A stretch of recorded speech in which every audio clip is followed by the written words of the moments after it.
Il est vrai que tout peut sembler perdu d'avance, car nous sommes à minuit moins 5 dans le siècle, que le sentiment nationaliste est exalté de toutes parts, que les musulmans sont devenus les victimes expiatoires de la désespérance sociale, que le passé est recomposé pour n'exclure les indésirables, l'amnésie de l'esprit et l'apathie du cœur semblent légion. Toute une frange de la population est perçue comme dispensable, sinon excédentaire, une sorte de greffe extérieure à un corps organique. Les patronymes des petits écoliers sont auscultés, les arbres généalogiques sont brandis comme des trophées et la clarté de la peau devient source de fierté. Par une réécriture de l'histoire, le peuple français est réduit à une lignée de sang, à la culture sclérosée. Mais nous savons que la France n'est pas une nation ethnique, mais une nation politique. Que sa terre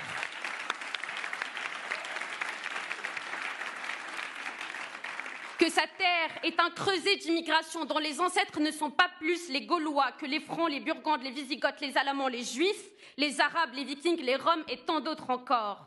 Que sa langue est une langue romane qui emprunte bien plus de mots à l'arabe qu'elle en emprunte au vocabulaire gaulois. Et nous savons par-dessus tout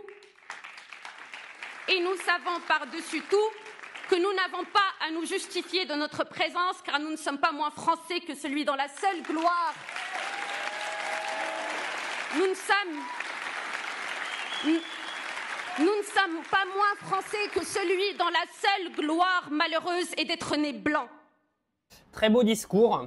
Moi, je ne suis pas un grand fervent de la France insoumise ni de n'importe quel parti politique, mais je trouve son discours très cohérent, très vrai. C'est vrai que ça me rappelle un petit peu ce genre de discours, ce que disait Diams dans ses chansons. Donc c'est la preuve aujourd'hui que la France n'a absolument pas évolué depuis plusieurs dizaines d'années. C'est une réalité, hein.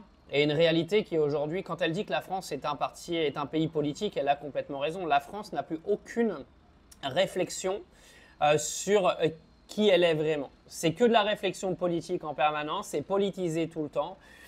En plus, ceux qui veulent une France toute blanche sont aujourd'hui clairement dans le déni, parce que c'est quelque chose qui n'arrivera jamais, parce que la France est un pays, est une terre d'immigration. Alors, elle a été une terre d'immigration dans un dernier temps maghrébine, mais elle est également une terre d'immigration portugaise, italienne, espagnole, hein, cette immigration que personne aujourd'hui ne met en avant, tout simplement parce qu'elle est moins clivante que de parler du Maroc ou de l'Algérie, de la Tunisie et des Arabes en permanence.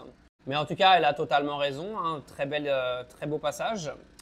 Maintenant, est-ce que ça changera? Je ne pense pas, parce que les Français sont aujourd'hui lobotomisés du cerveau, qu'il y a des mouvements patriotes hein, qui font absolument tout l'inverse de ce que devrait en gros générer leur mouvement, c'est-à-dire rassembler tout le monde autour d'un pays. Eux ne font que tout pour le diviser alors qu'ils pensent qu'ils font tout pour rassembler les gens.